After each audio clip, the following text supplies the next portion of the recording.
钓鱼台是中华民国的固有领土啊，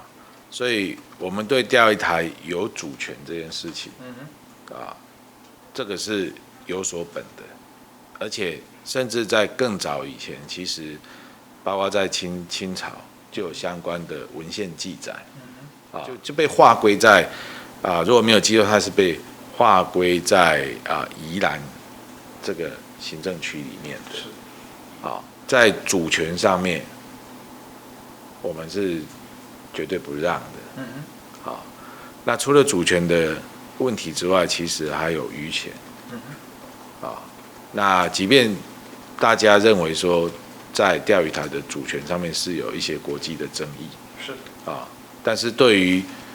中华民国来讲，我们该捍卫的、该争取的，这部分我们是不容退让。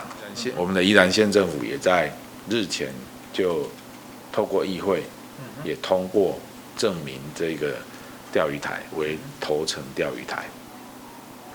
那当然这个还是没有办法阻止日本在昨天他们也十万市议会也正式通过这个更名案。对我们来讲，实际上它已经算是侵犯到我们的一个主权。但是如果我觉得我们当然可以跟日本以外的国家表达我们对钓鱼台的立场，这个是应该要表达。在这个争议的主权议题上面，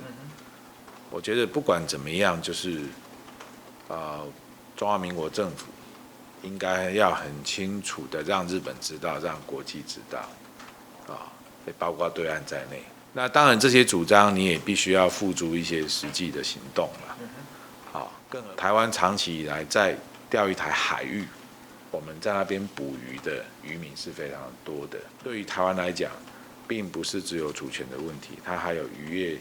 资源，还有渔权的问题在内，所以我们更必须要去捍卫。